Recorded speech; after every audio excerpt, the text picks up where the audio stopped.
भारत को अनेकता में एकता का संदेश देने वाला देश कहा जाता है, लेकिन हमें उस समय को याद करना होगा जब भारत गुलामी के बेड़ियों में जकड़ा हुआ था। तब इस देश को स्वतंत्र कराने के लिए अनेक सपूतों ने बलिदान दिया और बहुत कष्ट सहे। फिर आया 1947 का विभाजन, जो एक ऐसा तूफान लेकर आया जिसमें सबसे पुरानी और सबसे उन्नत सिंधु घाटी की सभ्यता के लाखों वारिस अपने धर्म की रक्षा के खातिर धन दौलत, मकान, खेत, जमीन जायदाद सब कुछ छोड़कर चल दिए। विभाजन के समय तत्कालीन प्रधानमंत्री ने निवेदन किया था कि आप यहाँ आओ, आपको आपके नुकसान का पूरा मुआवजा दिया जाएगा। राष्ट्रपिता महात्मा गांधी ने भी सभी को आश्वस्त किया कि तुम्हारे हक अवश्य दिए जाएंगे, लेकिन आपको सिंध छोड़ना होगा।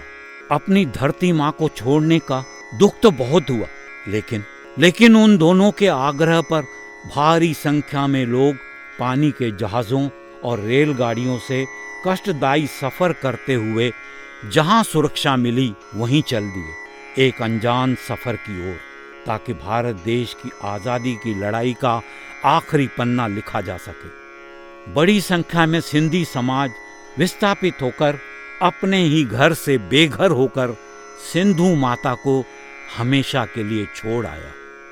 पलायन करके यहाँ आने के बाद हिंदुओं, खासकर सिंधी समाज को दर दर भटकने के लिए मजबूर होना पड़ा।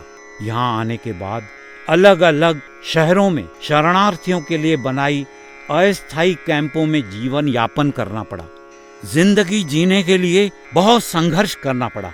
बच्चे गोली बिस्किट बेचते, जवान कंधों पर गठरियां लेकर घर घर जाकर कपड़े बेचते, बूढ़े लोग सड़क किनारे सब्जियां और फल बेचते, तो घर की औरतें खींचा पापड़ बेचकर घर की गाड़ी चलाने में मदद करती। आजादी के पहले की सरल दुनिया का अंत हो गया था। जीवन की विडंबनाओं और मानवीय संकट ने उनकी कमर तोड़ दी थी।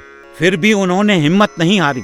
अपने अधिकारों की लड़ाई के लिए कई लोगों ने समय समय पर संघर्ष किया। पूरे महाराष्ट्र में विभिन्न राजनीतिक पार्टियों ने समय समय पर सिंधी समाज की मांगें सरकार के सामने रखी। नागपुर के सामाजिक कार्यकर्ता स्वर्गीय लक्ष्मण दास जी बजाज लीज पट्टों की समस्या के हल हेतु पूरे 11 दिनों तक भूख हड़ताल पर रहे। तत्कालीन मुख्यमंत्री AR अंतुले ने उन्हें आश्वासन दिया था कि सिंधी समाज की सारी मांगें पूरी की जाएगी, लेकिन इतने संघर्षों के बाद भी उस समय की सरकार अंत तक समाज को कोई ठोस न्याय नहीं दे पाई। वादे तो 1000 मिले, पर रिजल्ट आया 0। और उसके बाद आया स्वर्णिम दौर माननीय प्रधानमंत्री नरेंद्र मोदी जी का, व महाराष्ट्र के मुख्यमंत्री देवेंद्र फडणवीस जी का।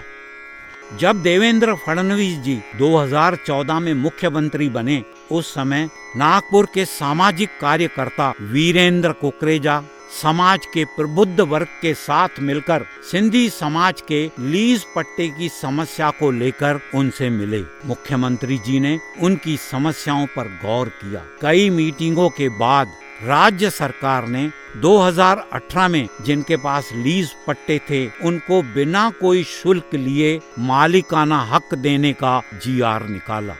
माननीय मुख्यमंत्री जी के हाथों नागपुर में 50% लोगों को फ्री होल्ड करके जमीन देने का काम किया गया, क्योंकि वह GR सिर्फ लीज होल्डर्स के लिए था। कई लोग अपनी आजीविका को निभाने की व्यस्तता के कारण जमीन के कागजात नहीं जुटा पाए। फिर से समाज की ओर से मुख्यमंत्री जी को निवेदन किया गया कि जो कब्जा धारक है उन्हें भी नियमित करने का कोई मार्ग निकालना चाहिए।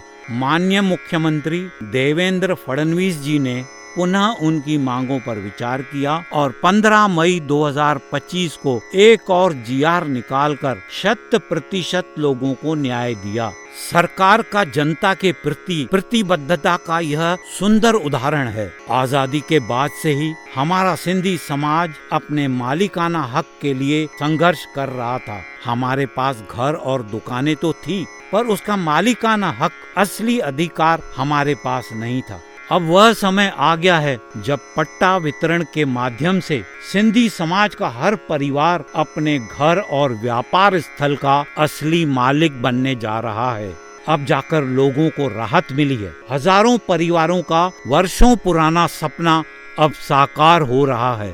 विस्थापन की त्रासदी के 75 सालों की तपस्या के पश्चात अब यह ऐतिहासिक क्षण आया है जो सिंधी समाज के लिए गर्व का विषय है। यह जीत हमारे धैर्य की, विकास के प्रति हमारे विश्वास की और प्रशासन के प्रतिबद्धता की है। हम आभारी हैं माननीय मुख्यमंत्री देवेंद्र फडणवीस जी के, जिन्होंने जमीन का मालिकाना हक हमें दिया। देवेंद्र फडणवीस जी ने मसीहा बनकर जमीन से वंचित समाज को स्वाभिमान से जीने का अधिकार दिया है।